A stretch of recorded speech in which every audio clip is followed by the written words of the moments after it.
Assalamualaikum warahmatullahi wabarakatuh. Kali ini kita akan membahas terkait materi pertemuan kedua dari mata kuliah Asesmen Matematika, yaitu jenis-jenis asesmen dan prinsip-prinsip asesmen yang efektif.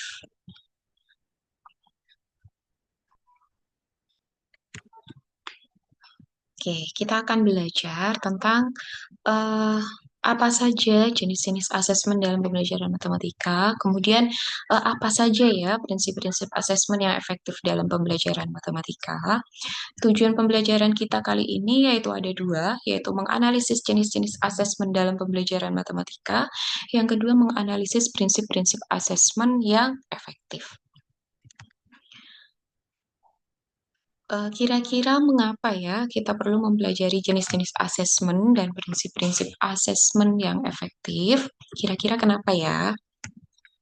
Oke, pembahasan kita kali ini kita awali dari jenis-jenis asesmen dalam eh, pembelajaran matematika. Yang pertama yaitu asesmen formatif. Asesmen formatif itu dilakukan selama proses pembelajaran berlangsung dan tujuannya itu memberikan umpan balik begitu.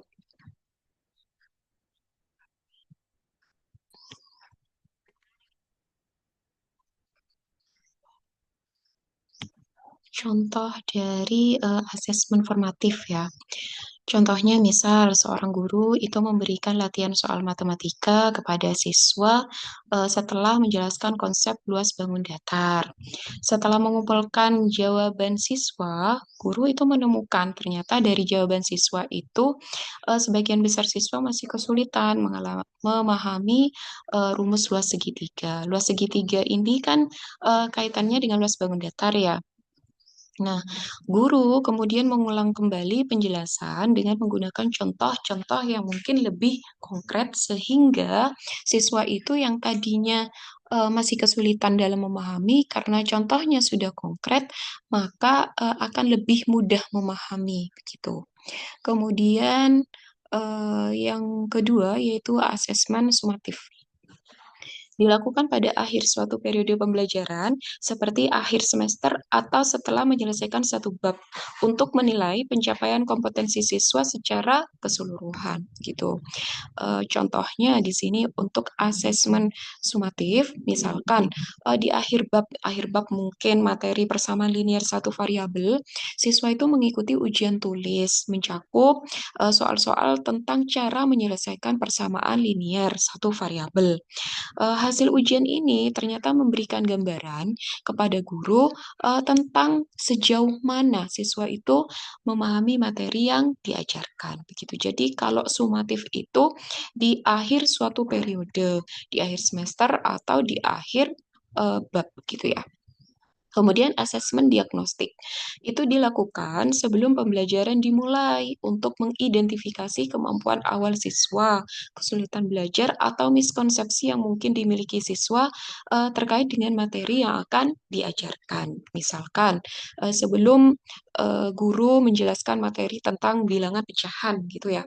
Jadi guru di sini memberikan tes diagnostik sederhana kepada siswa untuk mengevaluasi pemahaman mereka tentang konsep dasar dulu, yaitu misalkan pembagian. Gitu. Nah, jika dari hasil tes itu menunjukkan bahwa sebagian siswa itu masih kesulitan dengan pembagian, maka guru itu eh, mencoba untuk mengulang kembali terkait materi pembagian. Karena kan pembagian ini adalah materi pengantar begitu ya, materi prasyarat untuk belajar tentang bab pecahan begitu. Jadi pembagian itu harus dikuasai dulu untuk mempelajari materi selanjutnya gitu. Kemudian yang keempat yaitu asesmen autentik, menilai kemampuan siswa melalui tugas-tugas yang relevan dengan dunia nyata begitu. Misalkan guru di sini meminta siswa untuk merancang denah sederhana ruangan kelas begitu ya, dengan menggunakan skala.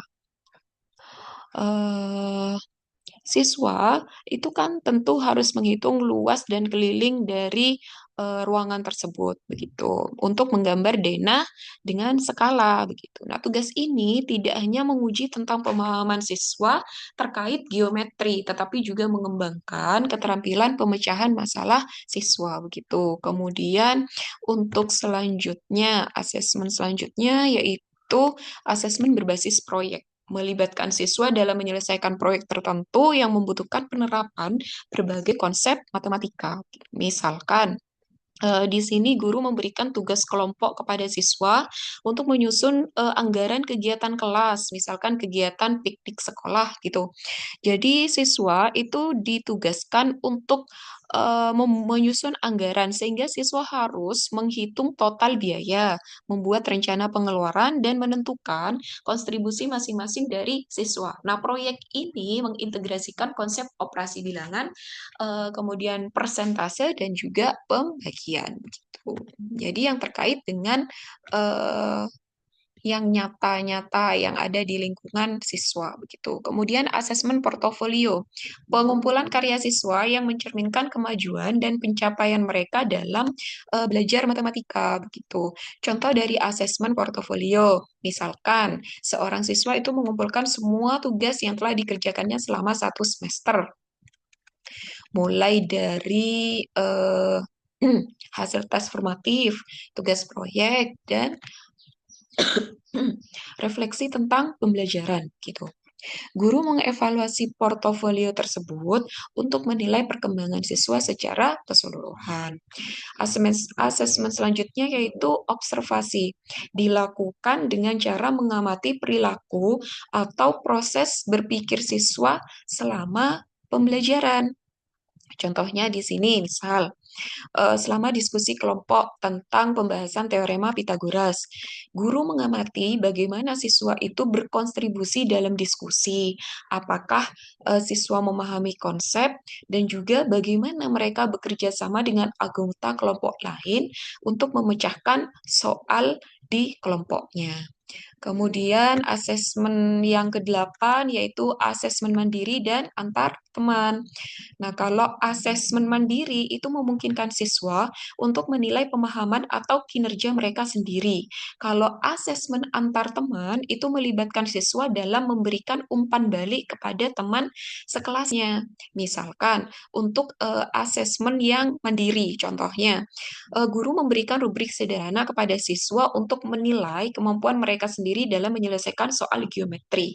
Nah, ini untuk yang asesmen mandiri. Selanjutnya, siswa bertukar pekerjaan dengan teman dan memberikan umpan balik sesuai dengan rubrik yang sama. Nah, proses ini eh, membantu siswa untuk lebih memahami kriteria penilaian dan meningkatkan keterampilan evaluasi mereka. Nah, kalau ini berarti contoh terkait asesmen antar teman, gitu. Selanjutnya kita akan bahas prinsip-prinsip asesmen yang efektif. Yang pertama yaitu validitas.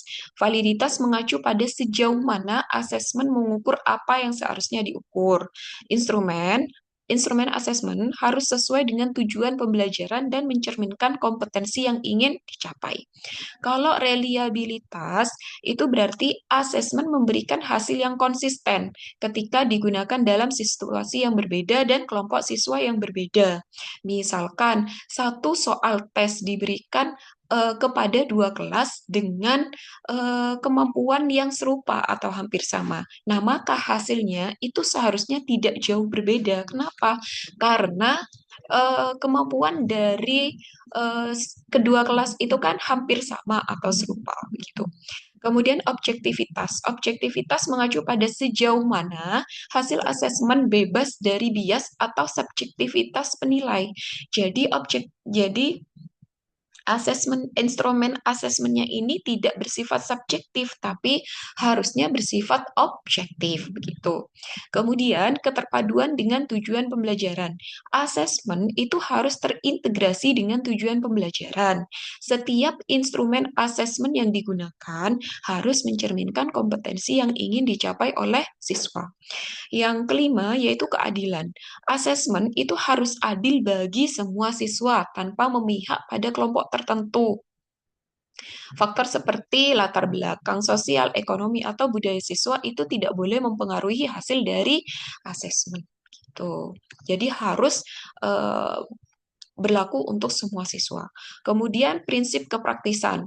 Asesmen yang efektif itu harus mudah dilaksanakan baik oleh guru maupun siswa. Relevansi.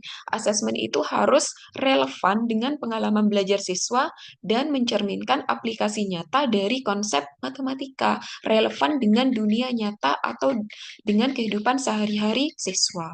Umpan balik. Asesmen yang efektif itu memberikan umpan balik yang membantu siswa memahami kekuatan dan kelemahan mereka serta cara untuk memperbaiki diri. Fleksibilitas. Asesmen itu harus bersifat fleksibel untuk menyesuaikan dengan kebutuhan dan karakteristik siswa. Guru perlu menggunakan berbagai metode asesmen untuk mencakup beragam gaya belajar siswa.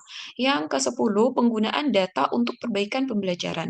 Hasil asesmen itu harus digunakan untuk meningkatkan proses pembelajaran baik oleh guru maupun siswa. Nah, data dari asesmen itu bisa membantu guru menyesuaikan strategi pengajaran. Nah, selanjutnya yaitu aktivitas mahasiswa. Di sini saya buatkan studi kasus. Silakan kalian membentuk kelompok, 3 kelompok, 1 kelas. Kemudian masing-masing kelompok itu akan mendiskusikan kasus yang diberikan dan mengerjakan tugas dari kasus tersebut. Dan hasil diskusi dikumpulkan di e-learning dan dipresentasikan di kelas pada pertemuan kedua. Ini untuk studi kasus kelompok 1 dengan studi kasus dan pertanyaannya. Ini studi kasus untuk kelompok 2 beserta pertanyaannya untuk didiskusikan. Dan ini studi kasus untuk kelompok 3 serta pertanyaan yang perlu didiskusikan. Silakan didiskusikan. Selanjutnya dipresentasikan minggu depan hasil diskusinya. Kemudian intisari pembelajaran kita kali ini yaitu terkait jenis-jenis asesmen. Apa saja? Ada asesmen formatif, sumatif, diagnostik, autentik, berbasis proyek, portofolio, observasi, serta asesmen mandiri dan antar teman. Kemudian prinsip-prinsip asesmen yang efektif, kita tadi juga sudah belajar, validitas, reliabilitas, dan sebagainya. Nah, dari materi yang kita pelajari, kira-kira menurut pendapat Anda atau pendapat kalian, kira-kira jenis asesmen mana yang paling efektif dalam menilai pemahaman siswa? Eh, Kiranya untuk eh, materi kita kali ini saya cukupkan dulu. Terima kasih atas perhatiannya. Saya tutup. Akhirul kalam. Wabillahi taufiq wal hidayah. Wassalamualaikum warahmatullahi wabarakatuh.